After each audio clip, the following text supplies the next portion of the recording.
মাস ছাড়িয়ে যাওয়া যুদ্ধে বড় এক সিদ্ধান্ত নিতে যাচ্ছে যুক্তরাষ্ট্র। ইরানের সঙ্গে উত্তেজনার মধ্যেই মধ্যপ্রাচ্যে হাজার হাজার সেনা পাঠাচ্ছে ট্রাম্প প্রশাসন। 82তম এয়ারবর্ন ডিভিশনের এই সেনারা বিশেষ দক্ষতা সম্পন্ন। রয়টার্স জানিয়েছে তারা ইতোমধ্যেই উপসাগরীয় দেশগুলোতে নামতে শুরু করেছে। দুই মার্কিনী কর্মকর্তার বরাতে রয়টার্স জানিয়েছে এই বিশেষ সেনা ট্রাম্পের অতিরিক্ত সেনা মোতায়েনের ঘোষণার পরই সেখানে যাচ্ছে। তবে একই সময়ে মার্কিন প্রেসিডেন্ট ডোনাল্ড ট্রাম্প ইরানের বিরুদ্ধে যুদ্ধে পরবর্তী পদক্ষেপ কী হবে তা বিবেচনা করছেন।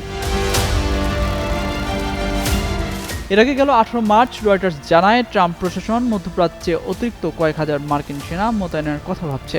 এই পদক্ষেপের ফলে ইরানের ভূখণ্ডের ভেতর পর্যন্ত সেনা পাঠানোর বিকল্প খোলা থাকবে। নন ইনভার্টার এসির দামে ঘরে আনুন বিদ্যুৎ সাশ্রয়ী ইনভার্টার এসি।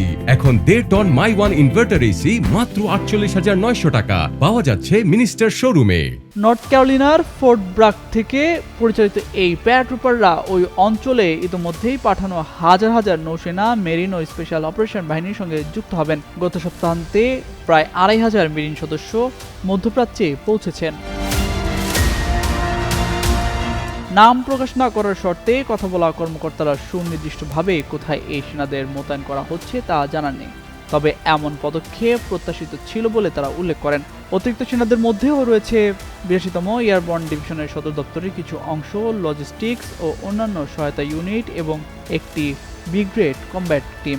যদিও এখন পর্যন্ত ইরানের ভেতরে সরাসরি সেনা পাঠানোর কোনো সিদ্ধান্ত নেওয়া হয়নি বলে জানিয়েছে যুক্তরাষ্ট্র। তবে ভবিষ্যতে সম্ভাব্য সামরিক অভিযানের জন্য সক্ষমতা বাড়ানোর লক্ষ্যেই এ মোতায়েন করা হচ্ছে বলে একটি সূত্র জানায়। এদিকে মার্কিন পররাষ্ট্রমন্ত্রী মার্কো রুবিও নিশ্চিত করেছেন সামরিক অভিযানের মূল লক্ষ্যগুলো অর্জনের কাজ আগামী কয়েক সপ্তাহের মধ্যেই শেষ হবে।